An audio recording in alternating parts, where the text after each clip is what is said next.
Coming up on the Frickin' Frack Show, better known as the Nice Guys on Business. This is the stuff that is the core that your business will grow from. The shiny objects, until you really have a specific game plan and you know without a doubt that you have to go in this particular direction, shiny objects are there to distract, but they're also there to present opportunity to you. So I personally don't want to turn off the shiny object syndrome. I just want to allow a certain portion of my schedule for distractions. The opinions of the Nice Guys are exclusively their own and in no way reflect the opinions of, well, anyone really. Need an education on how to grow your business? The Nice Guys are here to help. Learn about great customer service, networking, and how just being nice can help you prosper. Now, here are your hosts, Doug Sandler and Strickland Bonner. Hey, Nice Guy community, welcome back. Welcome back. On this side of the microphone, my name is Strickland Bonner. On the other side of the microphone, Mr. Doug Sandler. Hey, we are the Nice Guys on Business, and this is it's actually the trio Nice Guys on Business today. We have Sean Carpenter with us. He's down in Fort Lauderdale, and he is definitely our man on the scene today because of I mean, you have to be living under a rock to not hear what happened down at the Fort Lauderdale airport. So. Strict, can we just get right to Sean, because I know he's in the mode to get back on a plane and come back home today. So can we get him on? Yeah, I know this was like a couple of days ago that all of this happened, but strangely enough, Sean, I know you actually were at the airport when the shooting happened, weren't you? I was, guys. Hey, how are you? First of all, thanks for having me on. I was my plane was landing from Columbus about the exact moment that the shooter was taking place. In fact, when the wheels hit the ground, my mom called me and wanted to make sure I was okay. And I was like, what are you talking about? And she said, well, there's been a shooting at the airport you're landing at. And I said, there's been a shooting at the Fort Lauderdale airport? Well, imagine saying that and having about 40 passengers turn around and look at you as you're saying wow. that. Yeah. Right? And so the flight attendant jumps on her phone. And at the time, I had two young kids next to me, and they were both, as soon as they got their cell signal, they got text from their dad, who was checking on them. It was kind of interesting because, guys, there was no announcements made. We deplaned. We deplaned out of the Southwest Terminal, Terminal 1. The shooting occurred in Terminal 2. And just, I'll kind of quickly take you through what happened. So I was the last one off the plane. I was sitting very last row of the plane. I kind of casually made my way off the plane. I figured if there was anything going on, they would announce in the terminal what we were supposed to do.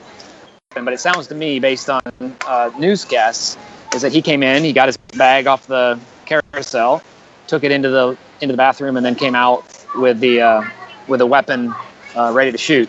Now that happened in the terminal next to me. So when I got out, I came right through security. How you pass out the back side of security, yeah, and went right down to the baggage claim. I didn't see anything happening in the baggage claim area because I was in a different baggage claim area. As I walked outside to try and hail an Uber to catch a ride to my destination, I looked to my right and I could see where Terminal 2 was, and there was about, I'm going to guess, between 40 and 50 emergency vehicles with lights on, basically blocking the entire walkway, the driveway that you would come in to pick up passengers or get your taxi cabs or shuttles. Strict, is there anything that you know about the news? Me, I'm not a big follower of the news. I mean, I get my CNN alerts, but do you have anything to add to the situation or who this guy was or anything about what's going on? Now, I heard about it, but I didn't hear any of the details and didn't look into it that much deeper at all. So I really don't have anything to add. I don't know what happened. Sean, what's the overall attitude of those that were around there? I mean, obviously it was a traumatic situation. Is there anything that you can add? I mean, at any point did anybody want to provide you any information, or was it like impossible to try to get out of the airport or anything like that? No, actually what happened, Doug, is I came outside and I was just trying to hail an Uber and just trying to get out of here, right? Just wanted to get out of here as quickly as I could. But as I called the Uber on your phone, you click in that you want to be picked up, and then usually someone will click right away and say they're coming to get you. Well, there was no one responding. There was two police officers, 500 yards from where all the other cars were parked, blocking anyone else from coming in. And so I went over to ask the one police officer standing there. I said, hey, am I going to be able to get an Uber out of here? And she said, no, there's no cars being allowed into the airport at all. None. And so I quickly looked at the kid who was picking up his friend, who was standing behind me, to ask the police officer how he's supposed to get out. And she said, you're going to have to back up and go out this way through the parking garage. So I just said to these two young kids, I said, can I jump in with you? And can you just take me somewhere off the property, drop me at a gas station or a corner so I can call an Uber? And luckily, Doug and Strick, these three nice guys, loaded me in the back of their BMW, and I rode with them to their destination. They were going over to Fort Lauderdale Beach, and I couldn't help but offer to buy them a round of beers for getting me out of there. And then I was able to call an Uber from the beach to take me up to my destination around the airport. You know, what's crazy about this, and I'm just looking at some information online right now about the guy that was the shooter. It talks about he visited an Alaska FBI office in November, saying his mind was being controlled by U.S. intelligence. He left 2 things in the car: a gun and his newborn. Whoa! It sounds like somewhere along the way. Now, I know there's a lot of crazies that are out there, but it sounds like along the way, someone dropped the ball here, either or didn't follow him closely, or maybe there's just so many people that we can't possibly follow everybody that we have some level of suspicion over. Now it's a tough one. It's a tough balance of keeping your freedoms, but maybe making sure to try to keep everybody safe. But Doug, I think we have a problem. I think we are right now suffering from shiny object syndrome. What is that? That we're just going in any direction that... Exactly. We happened to get Sean on the phone, and he happens to be in the airport now, and we knew that he was in the airport when the shooting happened. But honestly, I don't know that our listeners really give a shit about that. Like, I'm not like they don't care at all, but like, we're not CNN. I think either Sonny or Stephanie alerted me to the fact that, have you seen Sean's Facebook update, which was just a couple of minutes after the shooting?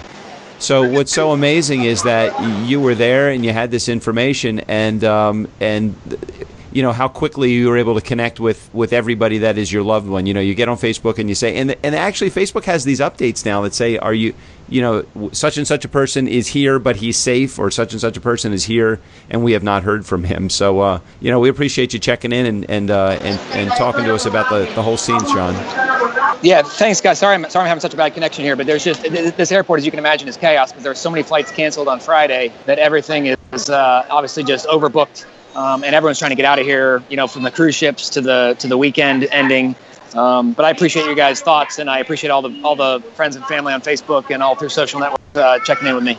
Yeah, and Sean, we'll we're gonna because of the connection and because of all the background noise and stuff going over there. We originally had scheduled to have a call with you because we wanted to talk about. We had posted a question on Facebook about some of the things that you wanted to. What was the exact wording, Strick? Something like you had actually posted it to get ideas for questions on the show or problems that people are actually encountering in the new year. Yeah, we put it up on Facebook to say, tell us what issues you're having with your businesses, big or small right now. We want to discuss it on the podcast. And we did get a couple of responses, including Sean Carpenter, who mentioned shiny object syndrome. Yeah, we all have shiny object syndrome. So, Sean, do you remember the question that you posed? And then we'll let you go, and then we'll let you hear the results of the question on the episode when we aired on Tuesday. Yeah, guys, I'll pose the question now, and then I'll hang up so you can avoid the background noise. But, I really find that I'm very organized. I have schedules in place. And, Doug, we've talked about my morning routine. So I feel like I'm really organized, but I still, even with the focus that I have, I still feel like I'm always kind of looking at the next thing. A bell goes off. I turn off almost all my notifications on my phone, but I would just love to hear your guys' thoughts on what a busy entrepreneur can do to really stay focused on the task at hand before really moving to the next thing or having 6 or 7 windows open, so to speak, in their day, metaphorically or realistically. To avoid that distraction syndrome of getting shit done. No, I think it's a great question, and we can do one of two things. Sean, you can either hold on right here and just put us on mute and listen to the answer that we have here, or you can check back in on Tuesday and listen to the episode, because it is a great question. And Strick, do you want to take a shot at it first, or do you want me to throw my hat in the ring on how I handle the distractions and the shiny object syndrome that goes on in my life? Well, I definitely have some thoughts on it. And we actually got a post from Tim Hill, who said something that I think also can tie into this. Tim's question was scheduling future sales meetings. He says, I get so busy with the day-to-day follow-up shows, meetings that I have.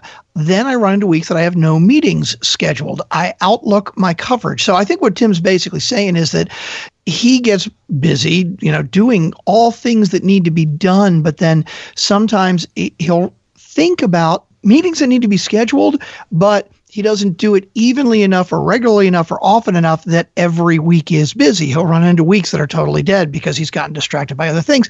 I really feel like it all ties in. And Sean, his scheduling, I think, the way he does, and Doug, I know you have adopted this 5 things in the morning. What exactly is that called? Your 5 things in the morning? Mine is called the Countdown to Excellence. It actually is a 5, 4, 3, 2, 1, and it's based upon exactly the same stuff that Sean is doing on a daily basis. And he kind of helped me get my head on straight, because I think I definitely suffer from shiny object syndrome also when I try to go in a million different directions. I think that the thing that we have to realize as entrepreneurs, especially in Sean's situation, which is very like many that are out there, is that Sean is newly self-employed. Well, he's been self-employed many times before in the real estate world, but I think in growing his speaking business, he's finding that he's being pulled in a million different directions. And very similar to me, that happens every day. So I think the big thing for me, and is it okay if I just shoot from the hip with what usually works for me, Strick? Sure, go for it. I think what works for me is just understanding that there's got to be, in the course of your day, there's got to be some level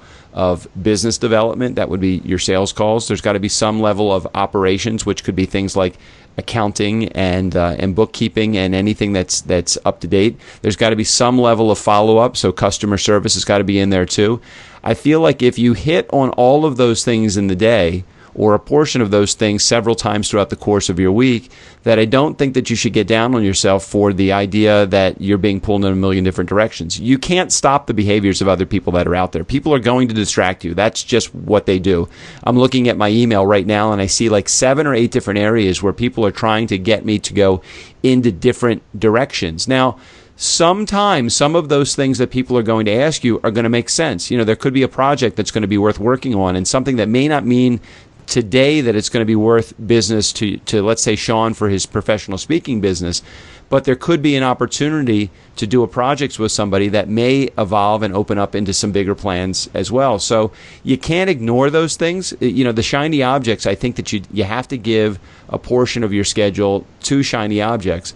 But if you do exactly what Sean is doing, which is coming up with his high 5 or his 5 C's, or what do you call it? I think he calls it the high 5. Sean, what do you call that again? I forget. What do you call that? Well, I call my 4-H club. So I do my happy or my handwritten notes, and then my hot sheets, and then my happy birthdays, and then my high fives. Yeah. As a matter of fact, so what was great about it is I get from Sean this week in the mail, I get a postcard from him that's got Carpenter's back. Now, he knows that I'm probably not buying real estate in the Columbus, Ohio area, but he also potentially could know that I could know somebody there, or in this particular case, that I'm happen to see his postcard. Now, I know Sean doesn't do anything with ulterior motives from a selfish perspective, but look, we're presenting this postcard, which I think was a great postcard of Sean with all of it, with his entire business plan. He talks about him coming back into the business after 16 plus years as a branch manager and director of agent development. Talks about the decisions that he's making along the way. This kind of stuff, this is the stuff that is the core that your business will grow from. The shiny objects, until you really have a specific game plan and you know without a doubt that you have to go in this particular direction, shiny objects are there to distract, but they're also there to present opportunity to you. So I personally don't want to turn off the shiny object syndrome. I just want to allow a certain portion of my schedule for distractions. And again, Strick, maybe you can chime in here and dispute this or agree with my philosophy at all. Well, I would offer similar advice, but a little bit more structured than that. And we could go specifically say to Sean or Tim, and I think Tim's example is a great one. I really think that, yeah, you got to do your 4-H or your high fives in the morning. But I think, and again, I'm so bad at this, but I know that it works if you actually do it. It is scheduling time throughout your day for specific things at specific times. So let's say for Tim specifically, right? Tim, let's say you've got to take an hour a day or a couple hours a week, whatever it may be, at a specific time. And you shouldn't just say, oh yeah, I'm going to do this an hour at some point today. Yeah. It's got to be like, okay, between 2 o'clock and 3 o'clock, I am going to schedule future sales meetings. And the shiny object, like I agree with you, Doug, when new things come in, you definitely don't want to just completely ignore them and forget about it because they may be important, but you need to find a spot for that. And so maybe every day between 3 and 4, you specifically say, you know what, anything that is not on the schedule, That's what I'm going to do between 3 and 4. And that's when you can make the decision of the shiny object that you want to do, or getting caught up on something that maybe you needed more than an hour to follow up and schedule future sales meetings. And Tim, the other recommendation I would make is, obviously with sales meetings, I'm guessing you're scheduling them, a week ahead of time or less. If you schedule them 2 or 3 or 4 weeks ahead of time, people forget, they change plans, all that good stuff. So when you do come up to the next week and you see that it's totally dead, well, maybe you got to schedule 2 hours a day because you need to fill it up. But to me, it's all about consistently scheduling time to do the things you need to do and putting them in a specific block at a specific time, and don't do anything but that. Now, if you get finished with that before the block is over, great. If you don't get done with it within the block, you have to schedule time later in the day to say, okay, this is my pickup hour where I do all the things that I didn't quite get finished, or I look at the other things that are not part of the schedule. When I started working with Sean, are you going to chime in? Yeah, I want to say something, guys, and listening to what you said, Strick, I love that advice you just said about, maybe scheduling a block to kind of catch up and pick up on things that you are maybe distracted with, and you just put it in that slot. But as I'm sitting there listening to you guys, in this live therapy session, so to speak, Doug, I've been doing the Headspace meditation for the last 55 days now. I've been doing it for the last 4 or 5 months, but 55 days in a row now, and I've really been committed to it. And one thing you learn as you start doing more meditation is your mind does wander. That the shiny object syndrome does happen whether you're just sitting in silence. It's the fact that you can catch yourself, and maybe that's what I got to realize is I shouldn't try and shut down or avoid the shiny object syndrome. I just need to recognize that it happens, and then get back to my focus of the task at hand, and maybe do what Strickland said: have a notepad off to the side or something that says, okay, here's a thought that came into my mind for some reason.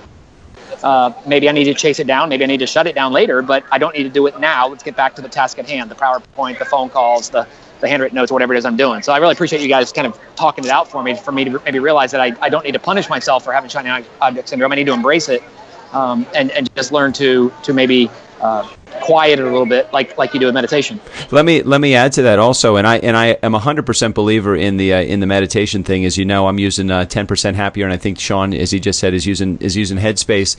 I find that it's impossible to fight the distractions, and if you do, you almost get frustrated with yourself because you're like, shit, I let that distraction get to me, and it took an hour of my day, or it took 3 hours of my day, or whatever it was.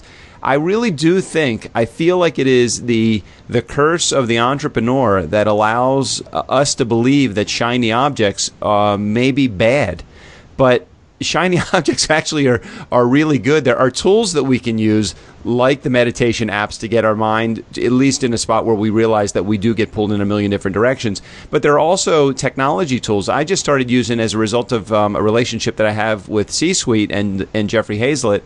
I started using this program called SaneBox, SANEBOX, SaneBox.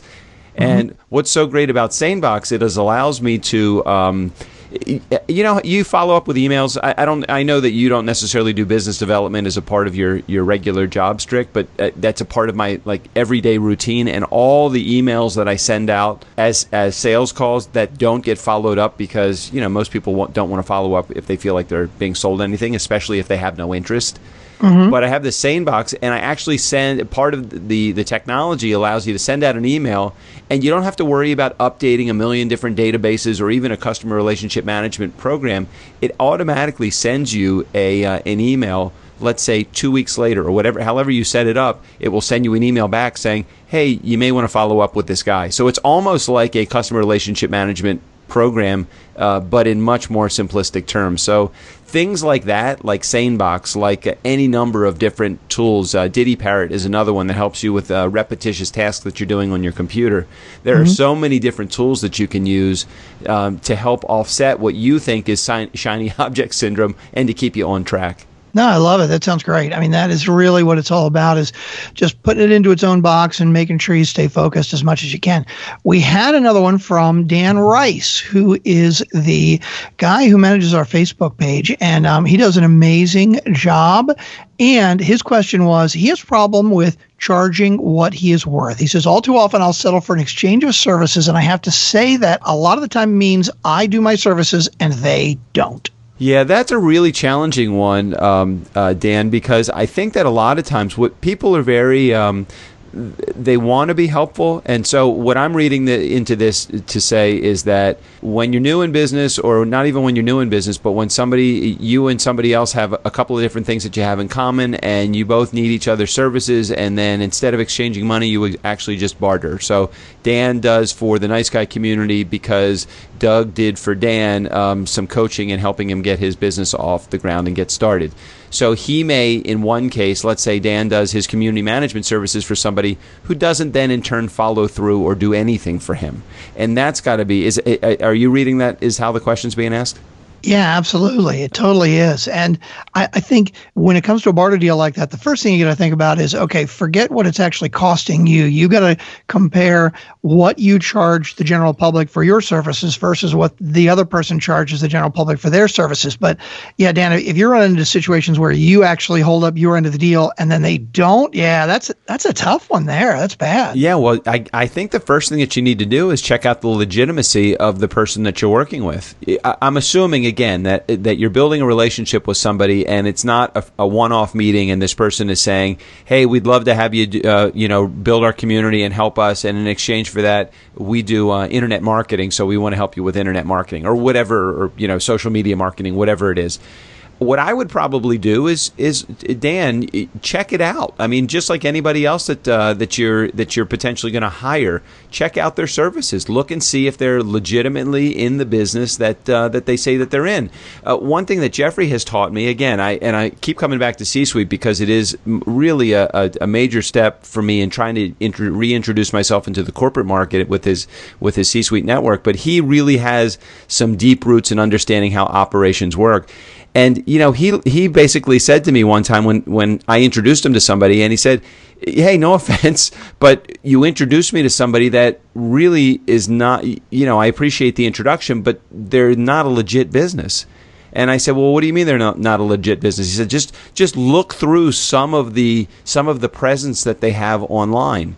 And you can look very closely, let's say, at somebody's Twitter following. And if somebody has 50,000 Twitter followers, but they've only tweeted 200 times, you know that there is an issue and something that's not consistent.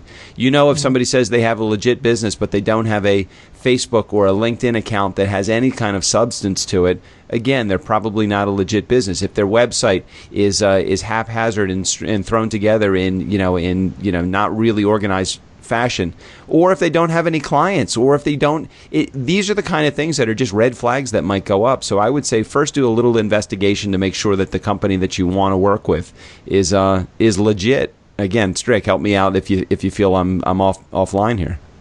Yeah, and I'm wondering if the other thing that Dan is saying, even though he didn't explicitly say it in here, is, okay, maybe I am reducing my fee too often, right? And Doug, I know this is something that you have experience with the speaking business, because you got to start out, pretty cheap. You got to understand that you're not going to make $5,000 right, giving a 45-minute speech right out of the block. But at what point, when somebody says, "Hey, you're really good, but I've only got X amount of money," at what point do you say no? And how do you say no to basically say, "Hey, look, I'm worth more than that. My time is worth more than that"? Well, you have to look again at the opportunity. I think I had a potential opportunity to do a speaking engagement out of town, and it was on a prime time day for my entertainment business also, so it was on a Saturday. So it was going to cost them, it should have cost them several $1,000s more than I would have legitimately charged if I was just trying to get a job on a Tuesday afternoon. So I basically said to him, I gave him my fee. He came back to me with an alternate fee because they just didn't have it in their budget. And at some point, I had to say, there is not enough value in this to make it make sense to me. We want to do the job. I mean, we all want to do the job. As entrepreneurs, we want to show the world our services, and we think at any cost. But we have to think our time has value. The services that we offer have value as well.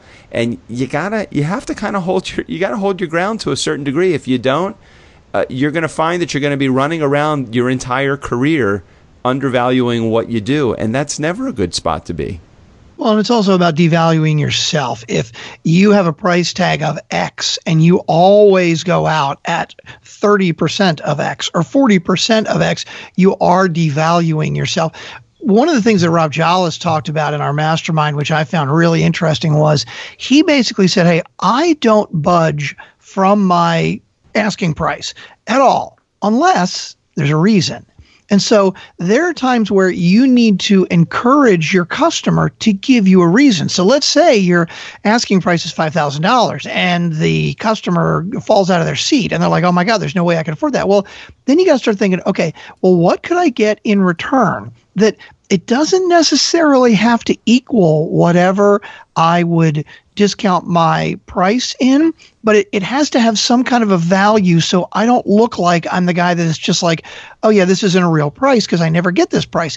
It's got to be, give me a reason to bring the price down. Like, for example, hey, we're going to guarantee that we'll buy 100 copies of your book, or we're going to cover your airfare, or we're going to buy you a really nice dinner. Who knows what it might be? We're going to introduce you to somebody within our organization that could really be very helpful to you. Something like anything that it could be could have whatever value to you that you want it to have to be able to feel better about reducing your price. I totally appreciate the questions on Facebook. That was a great idea, Strick, to post that on there. As a matter of fact, coming up on the 30th of the month, we all know that Gary Vaynerchuk is coming on the show, and we probably need to do the same thing there. We need to pose, I mean, I have a legit number of questions that I'm going to ask Gary on my own, but I really would love to get some listener questions. Nice Guy community, your chance to ask Gary V any question that you want is now. So please, we'll post on the Facebook community wall a